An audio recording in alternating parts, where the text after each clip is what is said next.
We are less than 72 hours away from kickoff down in Gainesville, where the Utah Utes and Florida Gators are going to be getting their seasons underway. But how is this game going to play out? What are the key matchups each team will be trying to win? And who's going to end up on top? We're talking about it on Locked On Utes.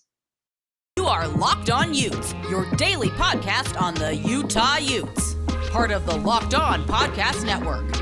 Your team every day.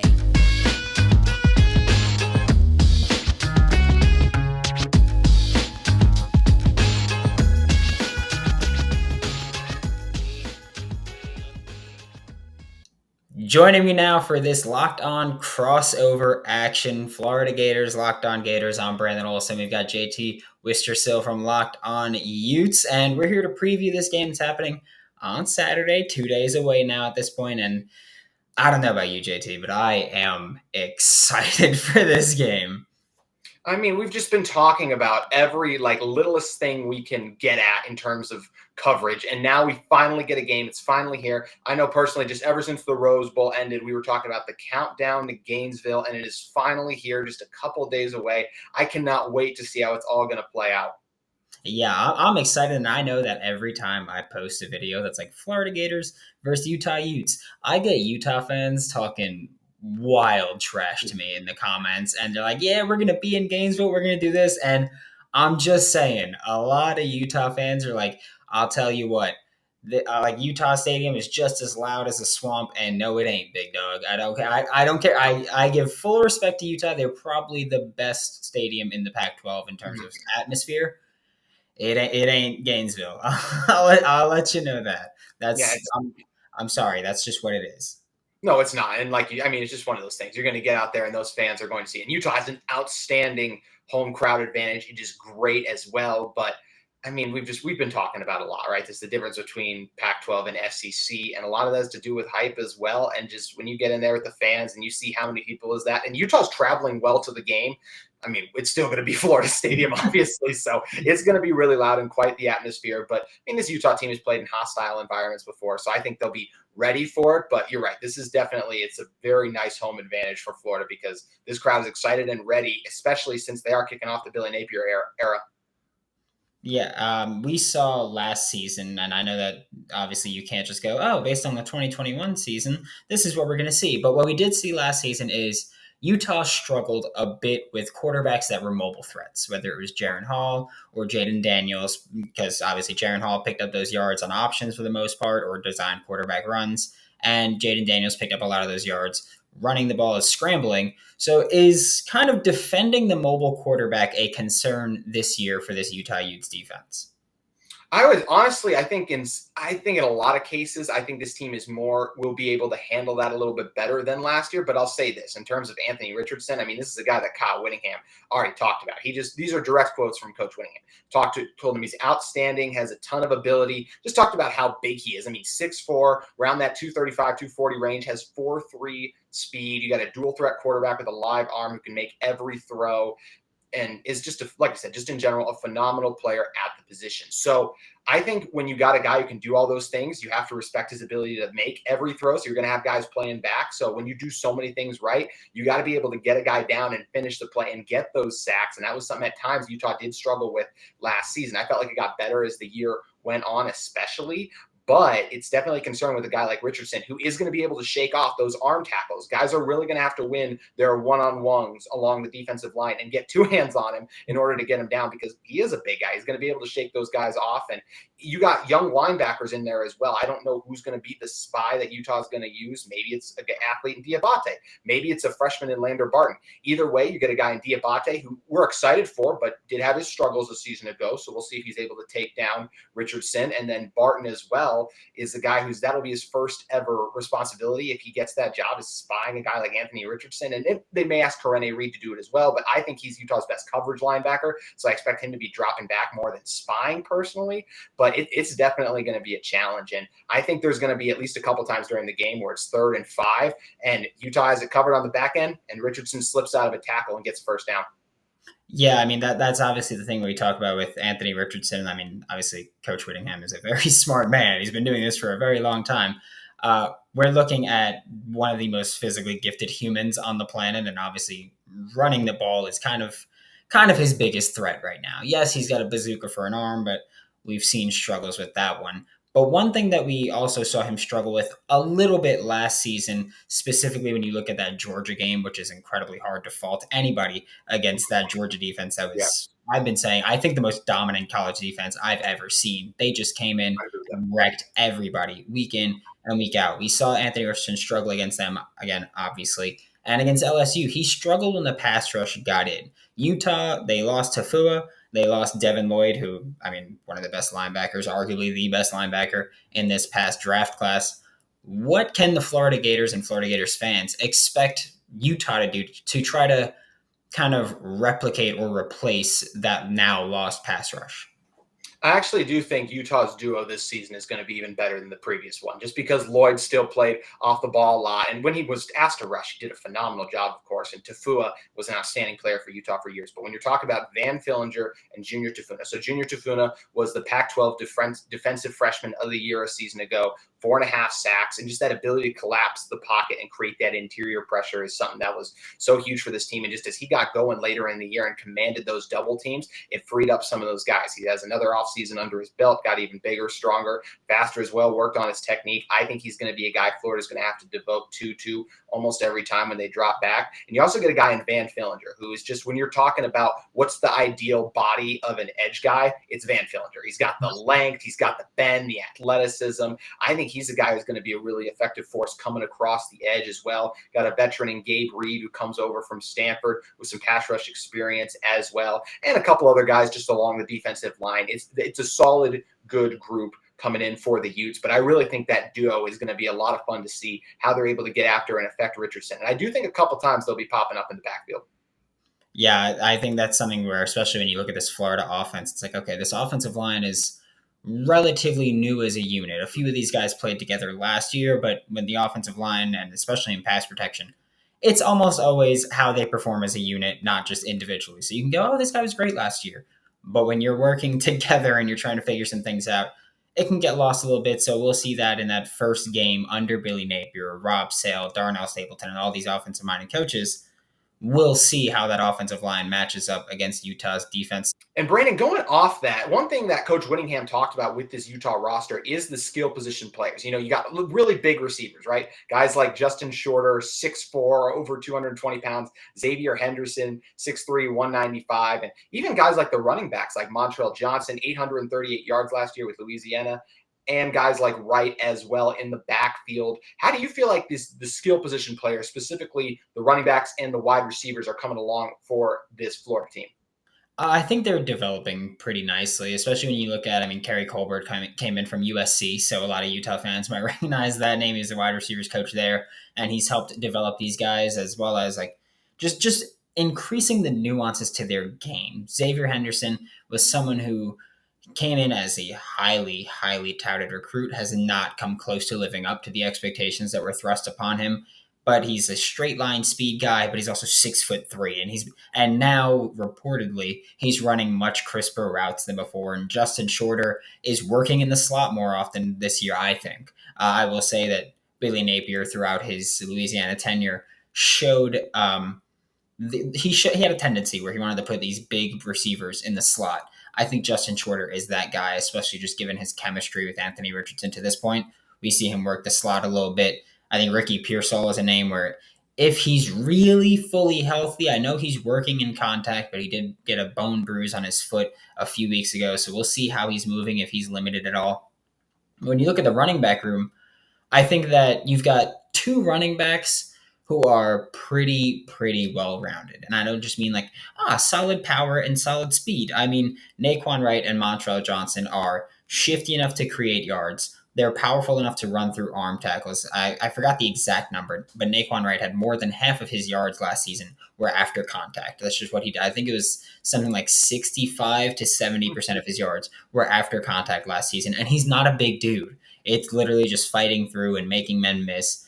And Naquan Wright is someone who I still think we might see work a little bit in the slot, because Billy Napier likes to put receivers in the slot, move them into the backfield, or take someone from the backfield, move them to the slot. I think Naquan Wright's the best receiver out of that backfield, so it'll likely be him. And then as pass protectors as well, Montrell Johnson last season had one bad game as a pass protector. It was that last App State game really gave him fits. But every other game he did pretty well. And that App State game specifically, App State was kind of bringing heat consistently. So he was left in one-on-ones a lot where running backs aren't necessarily. Naquan Wright last season was a solid pass protector. I think those are the two backs that you really have to worry about. I do think that we'll see Lorenzo Lingard and maybe Trevor Etienne play again. Both of these teams are running those committee backfields where it's like or just down the list as to who's going to be playing running back. So I think that at running back, both sides, you're going to see a lot of fresh legs here. But I think in the passing game, you're looking at Naquan, you're looking at Montrell, maybe Lorenzo Lingard. I don't think you see much in the passing game from Trevor Etienne just because he's a true freshman. He wasn't this kid that came onto campus in March or any early time like that. He's been here for a month or two at this point, so he's not fully caught up to the playbook, or at least I wouldn't expect him to be at this point, especially in his first college season. But I think when you look at these receivers, you're going, okay, there's 4 guys we have to really worry about, and even then, they're not going to have 4 receivers on the field often. That's just not what Billy Napier is going to do. You're going to see a lot of 12 personnel here. You'll see 11 personnel, and you'll see 10, but you're not going to see that 12 personnel often. But I think that these receivers are improved from last year. They're not the most dynamic of the bunch. We can say that and be completely honest about them.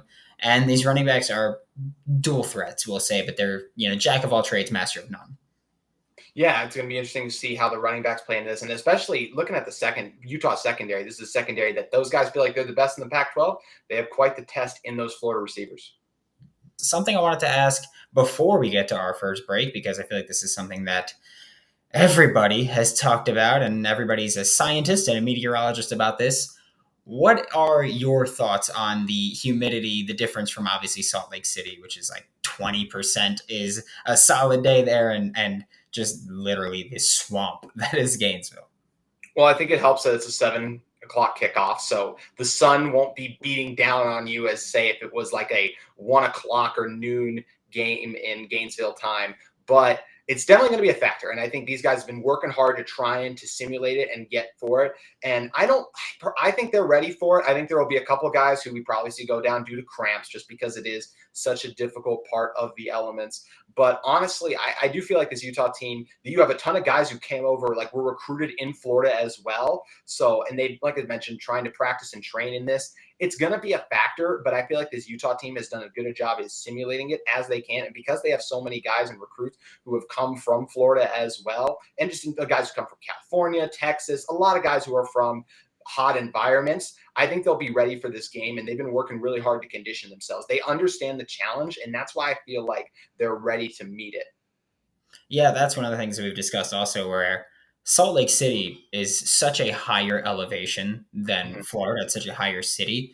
So I feel like maybe playing in that environment where it's just like difficult to catch your breath and difficult to breathe, and there's so many athletes that go to Colorado to train specifically. Obviously, you guys are in Utah, but my point is the elevation.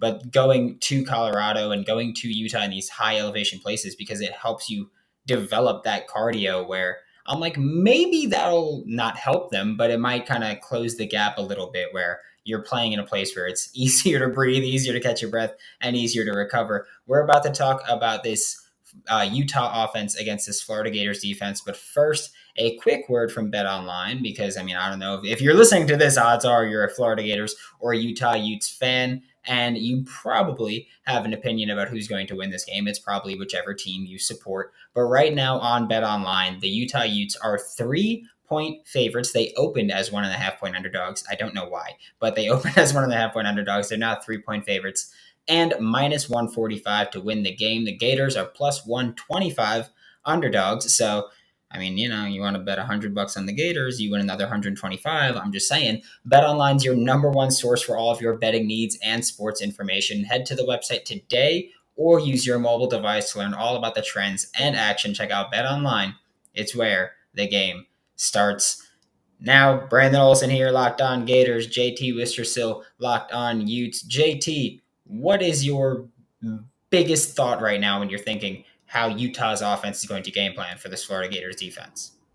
I mean, they want to establish the run. It's what they want to do against every opponent, and I definitely think that's what they're going to go in with the intention of. There were 4 running backs basically listed as starters on Utah's depth chart. They had it's Mctavion Thomas is going to get the first carry of the game for sure, but Coach Whittingham said he expects to see all 4. We'll see if we see Chris Curry. That's Utah's 4th running back, but you're definitely going to see Mctavion Thomas, Jalen Glover, and Mekhi Bernard for sure. And those guys are all really productive, strong backs that bring different things. But Utah wants to get after it in the ground game. And that's something I'm excited to see this Utah offense do, because this is a group that everyone who's started at least 4 games, but not this combination of guys has never played a game together. There's a couple of them that have played with a couple together, but never these 5. And thankfully, Utah has had some more time than they did a season ago, Coach Whittingham mentioned, to work with this group and them being the 5 to build that continuity. But it's still a tough test, especially when you're in an environment like Gainesville. The fans, it's just going to be really loud in the swamp, as we know. It makes communication a lot tougher. But I'm just excited to see if this Utah team can establish the run. And Brandon, I'm curious as well about if you think this Florida team has the personnel equipped to stop Utah's running game, because I know there's a couple dudes on that defensive line. Yeah, it's one of those things where last year they just flat out sucked against the run. I have no problem saying that. I feel like I've been open about that. But this year we're looking at this team and we're going, okay, Javon Dexter is playing defensive end now. He's going to be lining up in the same spot. I don't care. Then you've got a new nose tackle, because last year there were 2 nose tackles and Javon Dexter would occasionally go there. That's not the case anymore. New nose tackles, Antonio Valentino and Daquan Newkirk, they're graduated. They're gone. Zachary Carter, gone along that defensive line as well. You've got Princely Umanmielen stepping in, who I'm pretty confident in, but we'll see what happens when push comes to shove this Saturday. He's not going to get a warm-up game as a starter. This isn't he's not just revving up for this. He's stepping into it with the Pac-12 team that likes to run the ball and likes to establish that physical style of play there. So I'm interested there. Ventrell Miller is coming back. He's a great run-stuffing linebacker. I'm curious actually to see what he does when Utah throws the ball, because he's a little bit of a liability in coverage, and Utah's got 2 phenomenal tight ends that we're going to see a lot. We'll see what happens even behind them, because I know 13 personnel is a big thing for Utah, but we'll see what happens behind them. But I'm a little bit concerned about Ventrell Miller against the Utah tight ends. And then that other linebacker spot, if it's Amari Burney, I've very openly said I'm not a big fan of Amari Burney.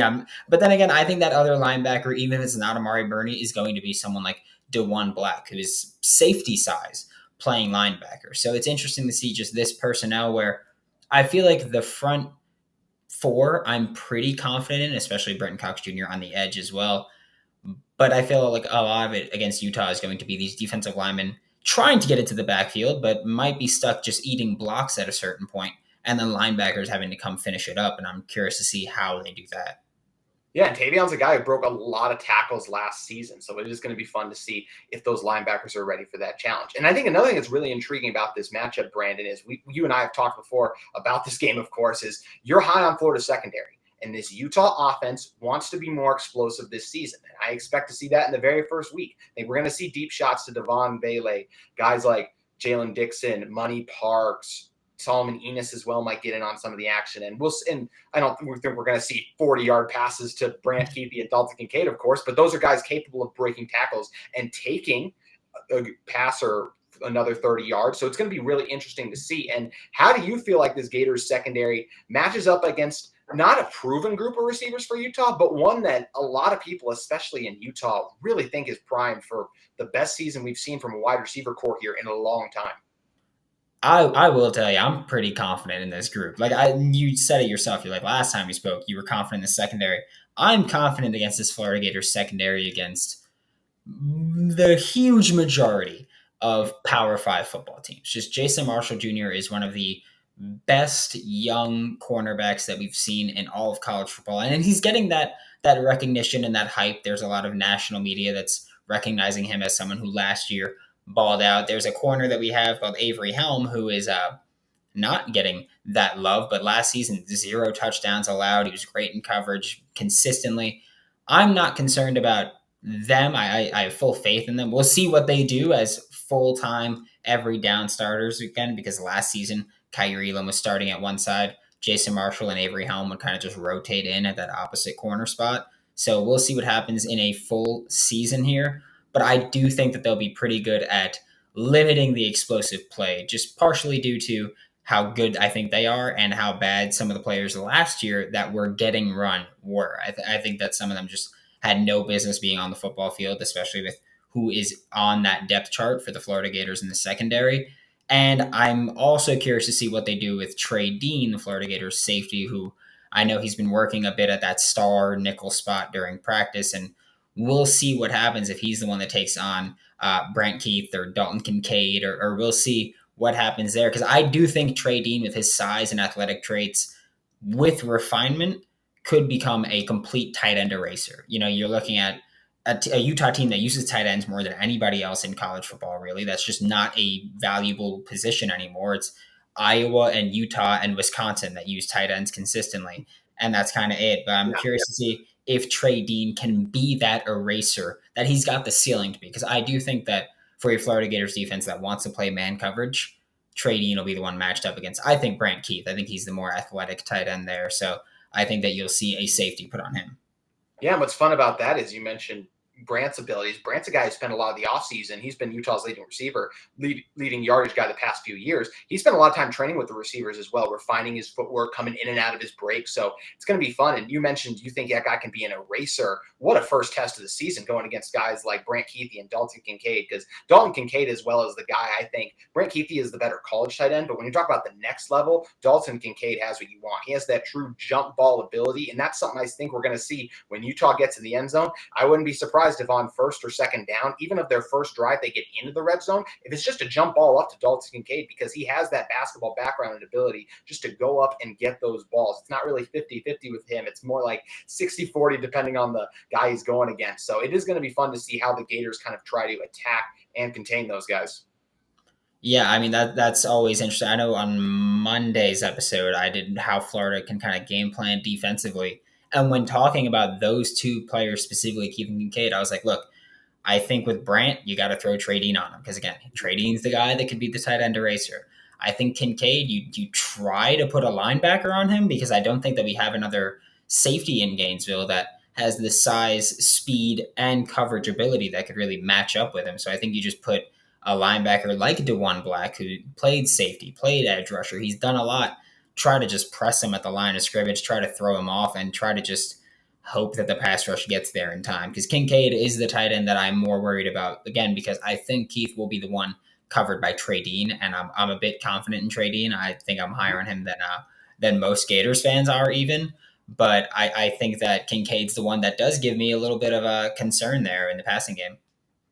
Yeah, and because those guys, it's another year just in the system, especially for Keithy, just the work he's continued to do. It's going to be fun. And as you mentioned, he's getting that respect of getting matched up by a guy you think can really be an elite tight end eraser. So that'll be fun to watch and see how Dalton mixes into this as well, and accounting for the running backs out of the backfield. Mctavion Thomas is not a pass catcher. He had 3 receiving yards last season. He actually has negative receiving yardage over the course of his college career. It's the biggest reason, in my opinion, he actually came back to Utah, because I think if you're trying to be an NFL back, you can't go in with negative yardage as a receiver. But you look at guys like Mekhi Bernard and what he was able to do offensively in the Rose Bowl as a guy out of the backfield with those hands. I think he's a guy. Jalen Glover coming back to Florida. I think those are both guys who we could see Utah involved with. And maybe if they decide to use a little bit of the screen game, as well as just you have everything else accounted, and then one of those guys fakes like they're staying in for pass protection and slips out of the backfield. It's going to be really interesting to see how this Gator team goes about containing that, because this is a Utah team with a lot of weapons, and this coaching staff feels confident in them.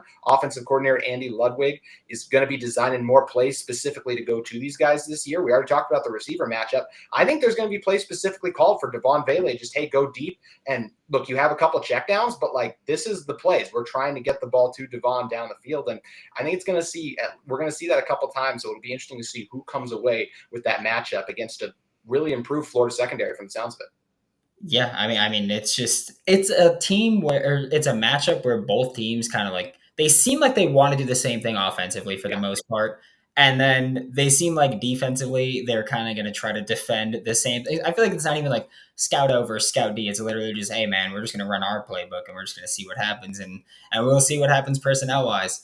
But we're about to talk about the predictions for this game, and we'll talk score, we'll talk who wins, we'll talk whatever it is. But first, a quick word from our sponsors. Now to wrap up today's show, we're talking about predictions for this Florida Gators and Utah Utes game. I'm Brandon Olson from Locked On Gators with JT Wistrcill from Locked On Utes. And we're going to have this. And I'm just going to throw it out there. JT, what's happening? What's the score? Who's winning? Who's winning this game on Saturday? Utah is going to win 38-27. It's going to be a really great game, but in the end, Cam Rising outduels Anthony Richardson. Cam starts his Heisman campaign strong with 5 total touchdowns in the game. I think 4 of those come through the air. 4 through the air, 1 on the ground as well. I think you see guys like Devon Bailey get involved. I think there's a really good chance guys like Brant, Keithy, Dalton Kincaid find the end zone not once, but maybe even twice as well. I think we do see Utah able to establish that run because of that experience along the offensive line. And the biggest reason I'm giving the edge to Utah in this game is 17 returning starters. And obviously the coach is back. And that's a new thing. It's a new coach in his very first game and lots of new guys and new pieces coming together. And that's really tough to do against a veteran team. And even though it's in a hostile environment, this Utah team, I trust the coaches to prepare them for it. I feel like they're coming in ready for it. And because of that, I feel like they're going to be able to get a win 38-27. See, I'm going the opposite way. I'm going to let you know Okay. Here, and that should be expected. And I hate doing this because I feel like it's just like, oh, shocking. The Florida guy picked Florida in their first game and a game where they're underdogs against top 10 teams. I think it's going to be 28-24, I'll say, for Florida. I think that it's hard to go into the swamp and win. That's just not actually. I don't even think it's a fact. I know it's hard to go into the swamp and win, especially when you're not used to that environment. And I'll go back to when I was like, hey, I know I've had Utah fans go, our stadium's just as loud. Here's the thing. Even if it was, it's not, but even if it was, they are not making that noise when you're on offense and you're trying to make your calls, you're trying to make your adjustments, when you're trying to do it. That's the big home field advantage, is that they're pretty quiet when you're trying to do things. During a play, they'll go nuts, but they're pretty quiet when you're trying to do things, and then they're really loud when the other team is on offense.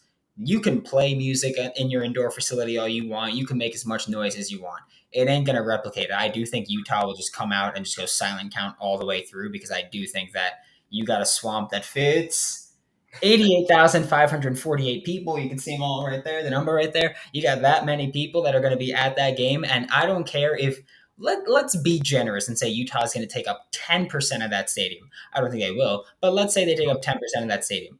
That's still 80,000 people that are going to be screaming for the Florida Gators. Like, it's really hard to win there. And I think I think that'll have a bigger impact than the humidity. I think the humidity will be a factor, but I think the noise will matter more. And even the humidity, I'm not even going, oh, this team's just not going to be able to hang. I'm thinking Utah, the best way to counter that humidity and that exhaustion is to rotate players. You're putting in a few depth guys. Maybe there's a big play here or there that Florida can take advantage of. But I think that it'll be a close game. And again, the primary reason is I think these teams want to do similar things offensively. I think defensively, we'll see who make more mistakes. Obviously, Anthony Richardson is significantly more likely to make those mistakes. But I also think that just playing in this swamp is going to be so difficult to do. I mean, I feel like I'm in a swamp right now with how hot this room is. So it's going to be incredibly difficult to kind of go into the swamp and win. And you mentioned as well, like, you're like, hey, like Billy Napier's first game, it's a new coach. I have kind of thought of that as a bit of a positive for Florida. Mainly because, yes, you can look at what Billy Napier did with Louisiana. And that's what we've all done. We've all gone out 12 personnel, a lot of motion. RPO game is going to be a little bit prominent. They're going to go wide zone. They're going to do all these things. But I think the biggest thing is he didn't have players of this caliber at Louisiana. He developed players as good as almost anybody. Like, Louisiana should not have had as many successful football players in the NFL as they did, but that's what happened. But I think when you look at what this team has done, or what Billy Napier has done with that Louisiana team, now he's got Florida athletes where he can have more freedom. He had Levi Lewis as his quarterback for the past couple seasons. Levi Lewis, look, you made it to the NFL. You got cut, but you made it to the NFL, but good for you. But you're not Anthony Richardson. And that's my point. This offense opens up opens up so much more. Levi Lewis, noodle arm quarterback, if we're being honest. Anthony Richardson can throw the ball 70 yards plus in the air. We'll see if it's accurate, but he can throw the ball 70 plus yards downfield. He can outrun most players on that football field at any position. So I think you've got players or play callers on both sides that can open up in ways that they've never opened up before. And so I feel like that might be an advantage. It could also go horrible. Like they could try to open up and they just get smoked about it. But I feel like that might be an advantage when we're looking at this game as to how hard it is to prepare for this Florida Gators team, just because you have to go based on what you saw at Utah, based on what you saw at Louisiana, if you're Utah, and it might be a bit different looking team out there.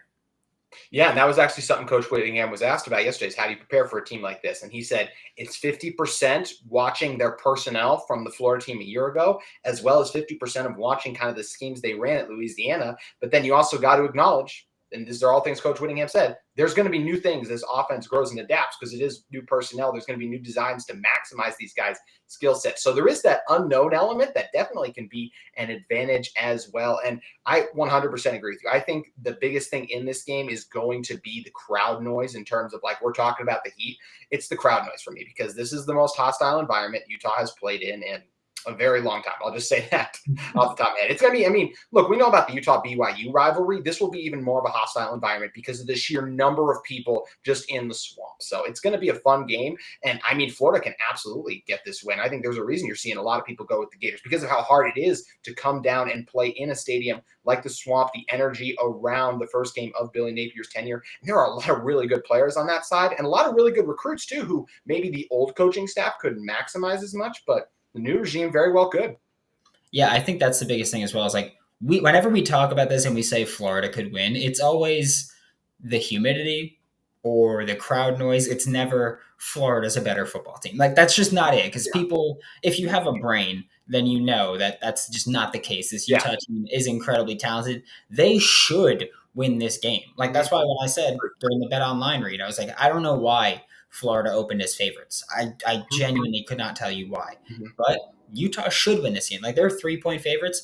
They should be. And also, if you're not a gambler listening to this, usually you give like 3 points to the home team. So really you're going Utah's 6 points better than Florida. But you're in swamp, or if you're playing the swamp particularly, it might be 4 points that you switch over to. So I think that everybody knows Utah right now is the better football team. I've been saying it for months. Florida is so much about projection. Anthony Richardson could come out and just be that freshman that we saw in that Georgia game. He won't be, but he could be, is the point, is that everything is unknown. He could come out and look like Tim Tebow reincarnate. Like he could do anything. But that's the thing with this team. It's so much projection. We can say, I think Anthony Richardson wins the Heisman. I think Anthony Richardson gets benched by the end of the season. You can say whatever you want. It's so much projection with this Utah team is clearly right now the better football team. Even if you're a Florida fan and you want to be delusional about it, just say it's because we don't know what this Florida team is. This Utah team is clearly better. Everyone acknowledges if Florida wins this game, it's because the crowd, it's because they outplayed what we are expecting from them, and it's because a little bit that humidity, depending on if there's a big play for Florida because a backup was in. Even then, humidity might not impact Utah that much. But I think we all acknowledge Utah's the better football team here. That's just what it is right now. But Florida should have or has some advantages over them, and that's what it's going to open up. But Utah should win this football game. 100%. And I'll say this as well. This is the nice thing about Florida, right? Like I fully expect no matter the results of Saturday's game, Utah to finish the season ranked higher than Florida. And that's the nice thing for Florida. They just have to be better than Utah on one day. When you have a quarterback that has the potential that Anthony Richardson has, and Coach Whittingham has been talking about this guy for a reason, because there is a ton of reason NFL scouts and guys are excited about him. The things he can do when it's all clicking are incredible. And all it takes are those couple plays, a couple missed tackles, miscues, mistakes, issues dealing with the crowd noise, miscommunications from the first game, offensive line that this combination of guys hasn't started the first game together. So Utah is the favorite because of those 17 returners, the experience, the level of players, the guys you have coming back, led by Cam Rising, of course. But this is a Florida team that's going to be a really tough out for anyone they play this season. And we're going to see that in the swamp and what I still expect to be a fantastic game. Oh, yeah. It's going to be a fantastic game. I know I'm going to be going nuts. I got front row tickets right in the end zone, baby. We're going crazy awesome. Here. I'm jealous. Yeah, you should be. I'll send you pictures. There we go. Yeah. You send me this picture of the scoreboard at the end, too. More than I feel like it's going to be Florida 28, Utah 24. Yeah, I'll send you that. I'm Brandon Olson from Locked On Gators. This is JT Wistrcill from Locked On Utes. Catch us every day on YouTube and wherever you listen to podcasts as part of the Locked On Podcast Network, your team every day.